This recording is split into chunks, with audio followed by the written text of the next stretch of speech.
চলে যাচ্ছে, treatment record করতে পারবে না, ট্রিটমেন্ট বেরিয়ে এসেছে। ঠিক আছে, আমি শুনি একটু অন্তত রিপন স্যার যখন রয়েছেন, হ্যাঁ ওনার কাছ থেকে একটু শুনি, তারপরে বেরিয়ে যাব। রাতও হয়েছে অনেক, সত্যি তো। রিপন স্যার একটু বলুন, আপনার থেকে একটু শুনতে চাই। আসসালামু আলাইকুম স্যার, ভালো আছেন সবাই? হ্যাঁ, বাদা বাদা বাদা বাদা। ওয়ালাইকুম অনলাইনে তো আসসালাম। আসলে অনলাইনে ঢোকাই হয় না একেবারে খুব। আর শেষ এটা তো বোধহয় জানেনি, এই যে আমার অসুস্থতার বিষয়টা।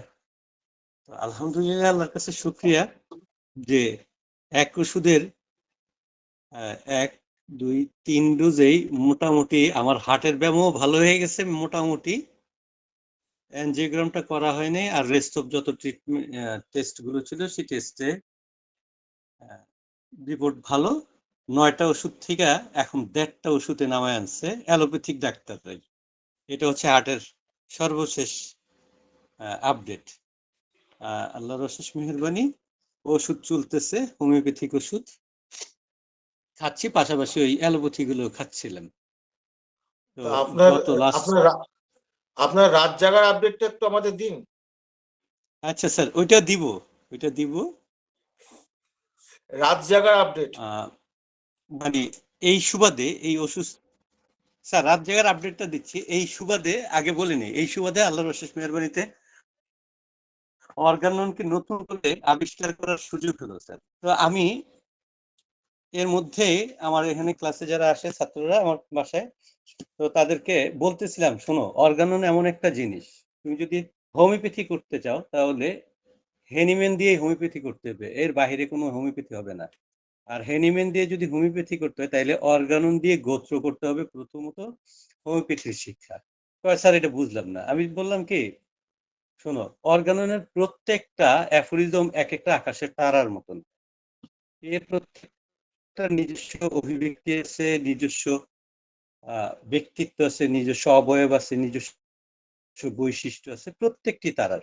আবার আকাশের অনেকগুলো তারা মিলে একটা নিজস্ব বৈশিষ্ট্য তৈরি করে, এগুলো তারাগুপ্ত বলে। যেমন ধরো সপ্তর্ষিমণ্ডল, দেখতে তারা নিজেরা নিজেদের অবস্থানে থেকে একটা হট চিহ্নের মতন, প্রশ্নবোধক চিহ্নের মতন। কিন্তু সেই কালপুরুষ, অবরোহী, আরোহী, এরা প্রত্যেকেই কিন্তু এর ভিতরে, বা শুকতারাটি তার নিজস্ব স্বকীয়তায় কিন্তু প্রজ্বলিত।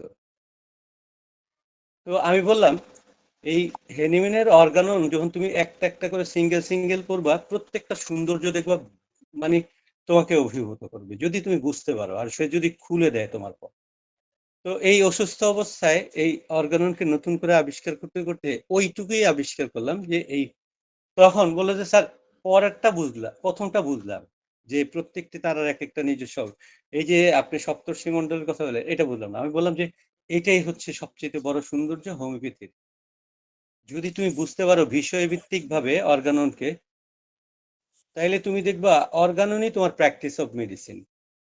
অ্যাফোরিজম নাম্বার 3 মধ্যে বলা হয়েছে যে রুগীতে কি আরোগ্য করতে হবে সেটা যে জানেন।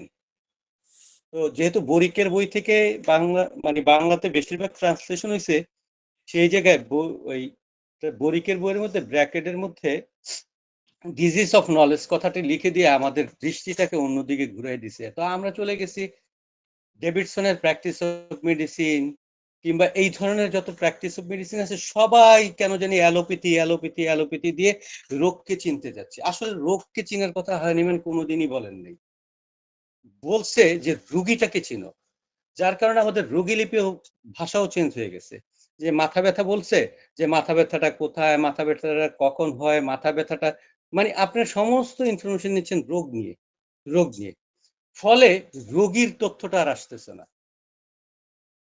দ্য সিক কন্ডিশন, যেটা আমাদের ইয়াই বলছে। তো এই জায়গাটার থেকে আমি বের হয়ে যাই। আজকের যে আপনার ক্রনিক ডিজিজের, মানে ক্রনিক মায়াজম নিয়ে যে কথাটা, সেই জায়গায় এই যে সুইটেবল ডোজ, অ্যানিমেল স্যার 275-এ এই বিষয়ে সুন্দরভাবে লেখছে, দ্য সুইটেবল, মানে suitableness of the medicine for any give case of disease does not depend on the its accurate homeopathic selection alone. তার মানে আমার সদৃশ ওষুধ নির্বাচিত হওয়ার পরেও মানে তা আরোগ্য করার ক্ষমতা রাখে না বা ওষুধের কার্যকারিতা এর উপরে নির্ভর করে না, নির্ভর করে যে এর dose, dilution and proper size and rather smallness. শব্দটা রেদার স্মলনেস, আবারও বলতেছি, এই স্মলনেস কতটা স্মল হতে পারে সেই ব্যাপারে একটা কথা লেখা আছে 160-এর মধ্যে, যে তুমি হোমিওপ্যাথিক ওষুধকে এতটা সূক্ষ্ম করতে পারবে না যে সে রোগ শক্তির সাথে চাইতেও দুর্বল হবে।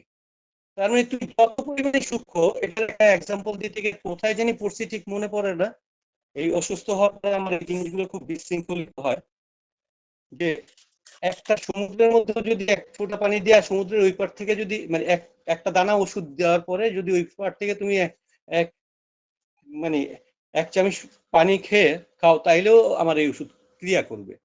তার মানে ডোজের স্মল ডোজটা বলতে এইটাই বুঝাচ্ছে, মানে 160-তে বলতেছে যে স্মলেস্ট ডোজ রেদার স্মলনেস। তার মানে আমি কেন রিস্ক নিতে যাব, এই কথাতেই এই 6th এডিশন একেবারে ডিনাই করে, সেন্টিসিমিল ডিনাই করে, মাদার টিংচার ডিনাই করে, আদার্স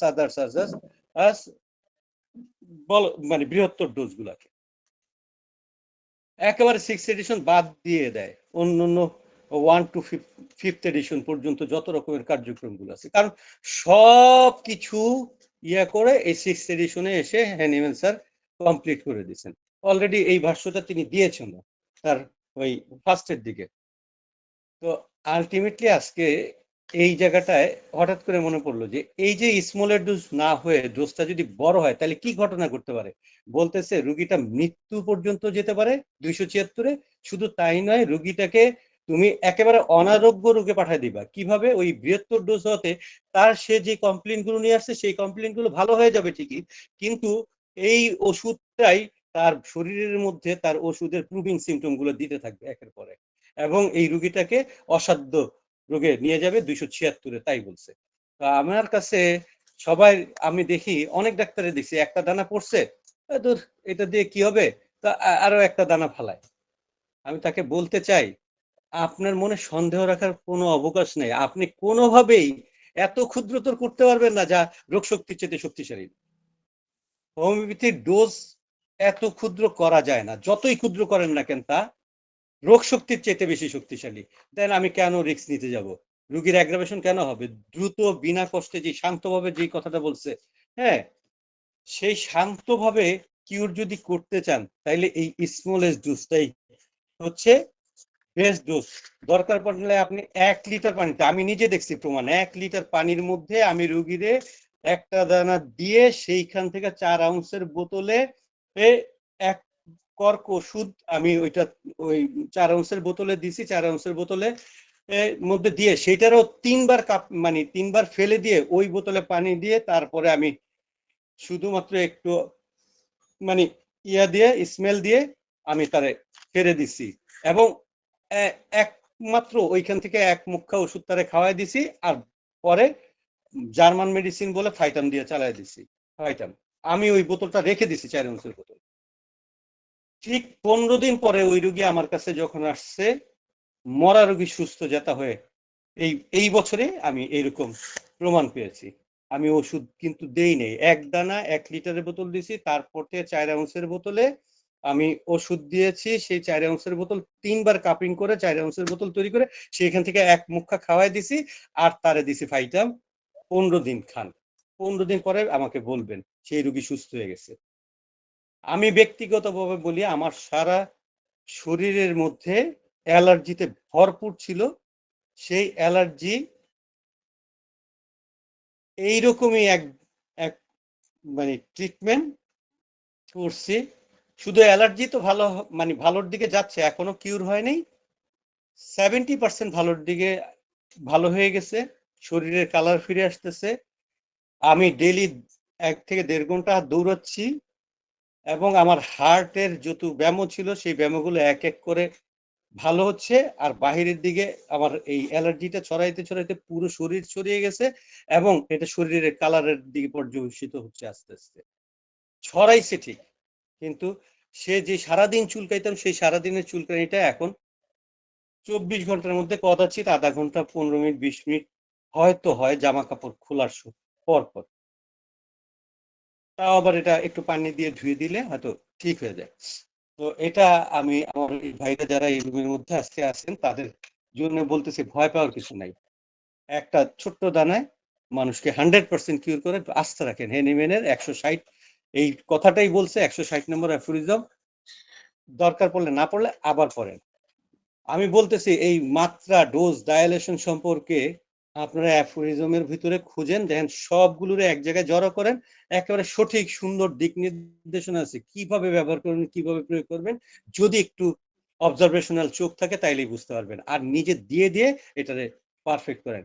রোগীর সাসেপ্টিবিলিটি, রোগীর মানে যেই রুগীটা মাথায় রাখবেন, যেই রুগীটা দূরদৃষ্টি সম্পন্ন দেখতে পায়, অর্থাৎ যার সেন্সেশন অনেক হাই, সেই ক্ষেত্রে রোগীর ওষুধ হবে খুবই সূক্ষ্ম মাত্রায়, সূক্ষ্ম মাত্রায় এবং খুব দেরিতে শরীরের মধ্যে প্রয়োগ করবেন, না হলে সেই রোগীতে অ্যাগ্রাভেশন করবেই।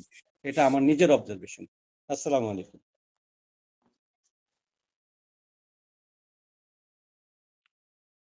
খুব ভালো লাগলো। আপনি সুস্থ হয়ে উঠুন, আরো ভালো থাকুন।